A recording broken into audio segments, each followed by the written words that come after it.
My name is Rion Naus. I'm a stewardship ambassador. I'm a certified public health educator. I'm a dad, and I own and operate We Grow With LLC. Yeah, I'm Cameron Edwards from southwest Logan County, Kansas, southwest of Russell Springs, Kansas. And we're here at the CCTA Notes Hill on the High Plains Conference, which is an amazing educational experience and small vendor event here in the middle. But I actually think this is one of the best. I think so too. I've heard of others. This is mainly the one that I've been to, and every year I come up with something to take home and actually put on the farm and implement. For sure. Absolutely. Yeah. Tons of great speakers, a lot of them that are actually producers, and so they're able to share their experience, what's been happening as they are on their regenerative journey, all the data points to back it up, which then creates And we're kicking off the next round of breakout sessions. They're starting right now. The breakout sessions are starting those breakout sessions. Yeah. Don't forget those evaluation sheets. Turn those in up here so you're entered into a door prize. FFA members, don't forget as well that scavenger hunt. Be entered for a door prize from Morgan Community College. Don't forget those evaluations. That helps gets us our speakers for next year. That money is gone. So Our next breakout sessions are starting now, and then we'll have the final session, producer panel, talking grazing, livestock, impacts to soil health, and more. So catch that in the record, the final session of the day. All right. Talk about a diversity of classes and educational experience. Yeah. So a lot of products, different resources here in the vendor event. I have an educational booth that we can evaluate different samples as well as kind of make it real and tangible, because there's a lot of talking, but this allows people who learn in different styles to be hands-on. Yeah. Hands-on or eyeballs on. Eyeballs on. That's right. That's true. Yeah. And the microscope's up and soil observation station and, Yeah. a lot of fun samples. And we've looked at some of yours from your biome bins. Correct. Some of the samples are from windrows, and some are from static vertical piles or pillars. Yeah. And great. Like visually, we're confirming all of the things that we intend to put in. And so we're seeing the fungal hyphae, we're seeing protozoa like tessellate amoebas, we're seeing a diversity of bacterial biomass, but we're also seeing the aggregation of that material. Like this is where that structure is building, and then it'll be implemented in different ways. Yeah. That's cool. Yeah. Yep. I like it. So. How we get done? Yeah. So. You had a question? I did have a question. Okay. So when you were out, you evaluated our land, and there was some places that really had a hardpan. Yes. And so there's a gentleman that live an hour and 10 minutes west of here, which is opposite of the way home for me. But I'm going to run out and look at their curse buster, and because that was a tool that you said that might be worth it to use in our, no-till system.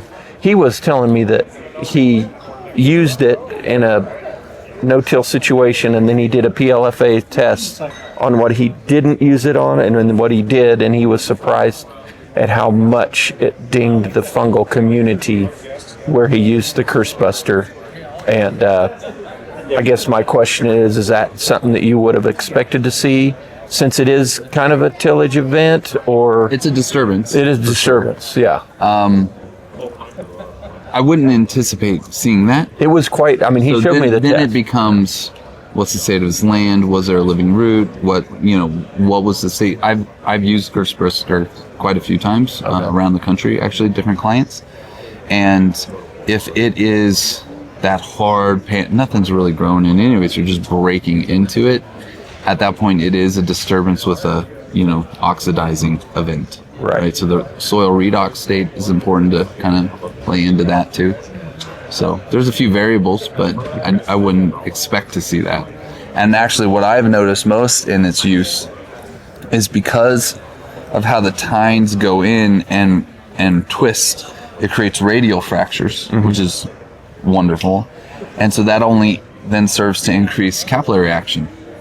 Okay. Right? And so capillary action is both a gas exchange Yeah. as well as water, because it's that pressure gradient between the two. And so we can visualize that on the microscope when we see it slide. Right. That's Dry a it. pumping action that's taking place just because of pressure. So that all improved. And what I was able to see is that when there's access to that space, then at that point that space is then filled or penetrated with those fungal hyphae to get into that space. Yeah. Now there is space. Yeah. Yeah. Yeah, I wasn't really necessarily worried about that. It's just because I know we have the ability to get something back in there, and if I would, as you look at it, and I know James Martindale who makes them. I'm actually going to be at his field day on Friday. Okay. So I leave and fly to Des Moines tomorrow. Okay. But he doesn't have a liquid applicator on it. It's just the mechanical machine. A liquid application, getting into that pore space once you've created it, that's right a huge benefit. Because now that's the biology that glues that open. And you've created the space, but now they maintain the space. They glue it together. So he was talking to me about a dry or a cedar that he thought, well, maybe you could put worm castings in that cedar, and then you're dropping that. Yeah, depending on the feed mechanism, I'm all for dry amendments going out that way. So it's another option for using the cedar to seed, not plants, but to seed other biology. Correct. And so anytime there's a crack or fracture and you tumble down, it's actually very similar to what like worms and dung beetles do. They take that little bit of organic material, roll it up, and tumble it down into those holes. That's actually some water-soluble humics Elevate Ag. Oh, okay. Some on the table. It would also go through a seeder really well. You'd have to keep it dry though. Gotcha. As soon as it gets wet, it's super soluble. Okay. Which is cool. That's sweet. How's the conference been for you so far? It's been really good. Yeah? I actually want to talk to you too. So hold on. Yeah, sorry, you can. No, We're actually recording. No, we're recording. So which is cool because this is where. Nope, don't you walk away. no. So This is the smart guy. he is a smart guy. He's the- But that's what I would anticipate. And so yes, using those other tools just gives you more options. Yeah. So. Okay. Cool. But I would mentally, and you go on to the guy's farm from here, recognize how it's the same, but also how it is very different from yours. And so what we're talking about is the same tool. And so you'll see some of these benefits the same, but you'll also see maybe more benefits on yours because your place is different. Right. Yeah, Cool. but it's a good tool. Yeah. I want him to make me one that goes in a vineyard. Right. Like 30-foot wings and booms. That does not work when you're trying to get between vineyard or orchard. Yes. Yeah. Maybe 6 feet. Yeah. 6 feet. Something that a side-by-side could drag. Yeah. Like do the same thing. You could drive around in your side-by-side, just do a little version of it as you go around. Yeah. He hasn't made it for me yet. Yeah. Right. Not yet though. Yeah. Not yet. All right. Good. Well, thank you for stopping by and asking a question. Yeah. Thank you for being here. Appreciate it. All right, man. All right, man. My name is Rion Naus. I'm a stewardship ambassador. I'm a certified public health educator. I'm a dad, and I own and operate We Grow With LLC.